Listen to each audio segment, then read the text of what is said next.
ABD Temsilciler Meclisi, Doğu Türkistan'daki Uygur Türklerine yönelik politikalarından dolayı Çinli yetkililere yaptırım uygulanmasını öngören yasa tasarısını kabul etti. Her iki partinin de yoğun desteğini alarak genel kurul oylamasında 1'e karşı 407 oyla geçti. Çin, ABD'nin Uygur Türkleri için yasa tasarısına misilleme tehdidinde bulundu. Xinhua'da yer alan habere göre Dışişleri Bakanlığı Sözcüsü Hua Chunying yaptığı açıklamada ABD Temsilciler Meclisi'nin kabul ettiği yasa tasarısının uluslararası ilişkilerle ilgili genel kuralları ve uluslararası sözleşmeleri ihlal ettiğini öne sürerek bunun aynı zamanda Çin'in iç işlerine müdahale olduğunu iddia etti. Konuyla ilgili açıklama yapan Etik Başkanı Abdülcelil Karakaş, Türk ve İslam dünyası Çin'in Doğu Türkistan'daki soykırımını görmezden gelirken Çin ile ticaret savaşına giren ABD Temsilciler Meclisi'nin Uygur İnsan Hakları tasarısını kabul etmesinin büyük önem taşıdığını, aynı zamanda Türk İslam alemi için utanç verici olduğunu vurguladı.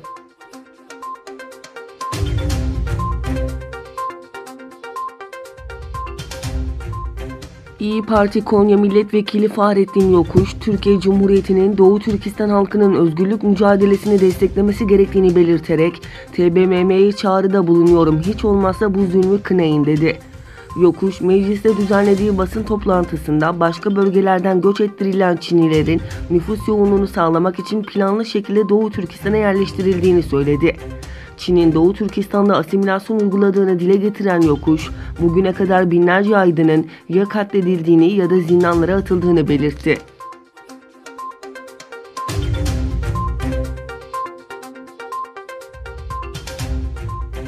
Londra'da düzenlenen Liderler Zirvesi'nin sonuç bildirisinde Çin'in artan nüfuzuna vurgu yapıldı. NATO Genel Sekreteri Jens Stoltenberg de NATO ülkeleri liderlerinin ilk kez Çin hakkında konuştuğunu söyledi.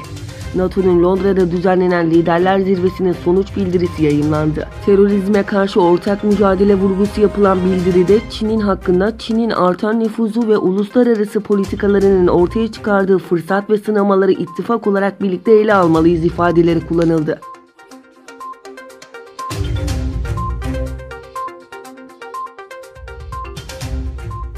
Pakistan vatandaşı yüzlerce kadın ve kız çocuğunun Çin'e gelin olarak satıldığı ortaya çıktı.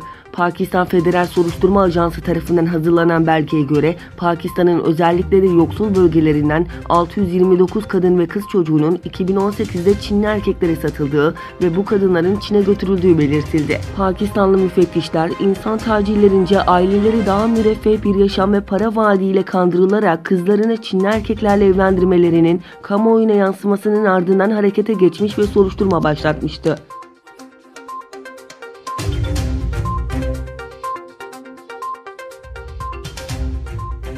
ABD Başkanı Donald Trump, NATO'nun beyin ölümü gerçekleşti sözlerini eleştirdiği Fransa Cumhurbaşkanı Emmanuel Macron'la Londra'da bir araya geldi.